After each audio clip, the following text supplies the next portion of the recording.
Happy Black History Month! My friend Jazzy gave me the amazing idea to analyze Black fashion throughout the years in honor of Black History Month. As we all should know, Black culture has been the influence for many different styles, fashions, music genres, and basically anything else. We are the blueprint.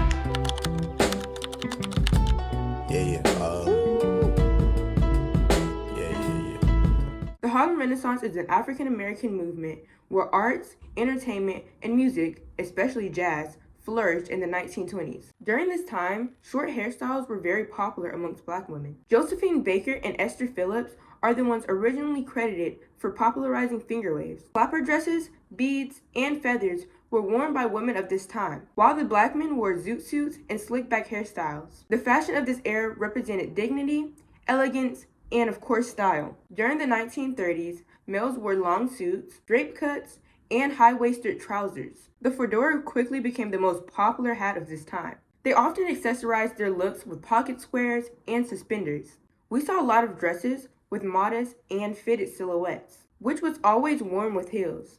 I love how the Black women always matched their hats and their gloves with their dresses. Utility and practicality became important due to World War II, leading to simpler designs and the use of more durable materials. Women's work attire consisted of simple dresses or skirts paired with blouses, aprons, and comfortable shoes. Black women began to straighten their hair, most commonly with using a hot comb. For men, short slick backs with a side part was a common style, often achieved with pomade or hair oil for a sleeker look. Vest suits were still pretty popular in the early 40s, but then fell off after the war. The 1950s were the atomic age for science and technology, while segregation and racism was of course still thriving. What a time to be alive! I was born in the wrong decade. We saw a lot of pencil skirts and dresses with the matching hat and glove combo, while the main hairstyle of the time were pin and poodle curls.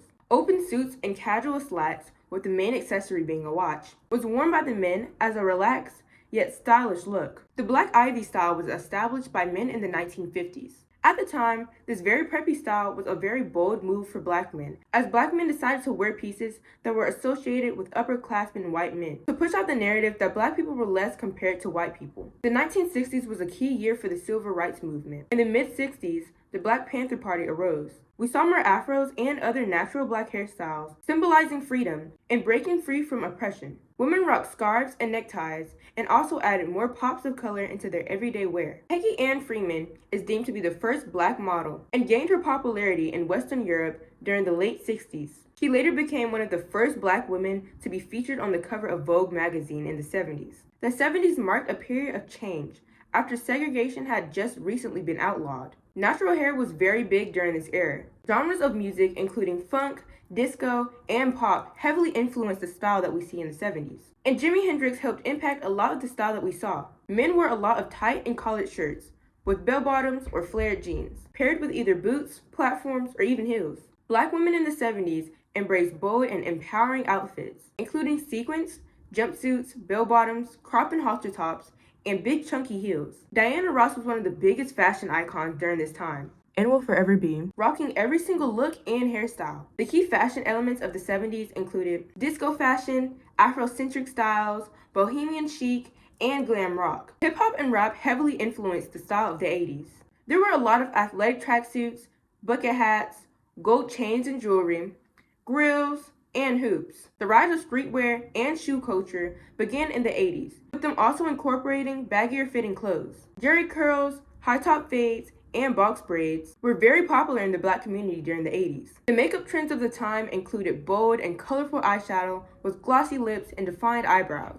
The 90s had a somewhat similar style of the 80s. Hip-hop continues to have an impact on fashion as well as R&B. We see a lot of baggy jeans, tops, and hoodies, with Timbs and sneakers like Jordans being a staple shoe item. Brands like Tommy Hilfiger was worn a lot and popularized by various Black artists. In the year of 2000, we saw women wear a lot of low-rise jeans, commonly matched with halter or crop tops, colorful velour tracksuits, jerseys, and jersey dresses, and oversized jerseys with either sweatbands or do-rags for the men. Notable 2000 fashion brands include Rockwear, Baby Phat, and Apple Bottoms. Thank you guys so much for sticking around and watching my video. I hope this helped you learn about the influence that Black people still have on fashion today. Once again, shout out to Jazzy for this amazing idea. Her socials will be linked down below along with mine. Go check them out. And yeah, Bye. Happy Black History Month. Black, y'all, and I'm black, y'all, and I'm blacker than black, and I'm black, y'all, and I'm black, y'all, and I'm black, y'all, and I'm blacker than black, and I'm black, y'all. I'm blickety black, blacker than black, black, I'm blacker than black, yo, because I'm black and I'm back.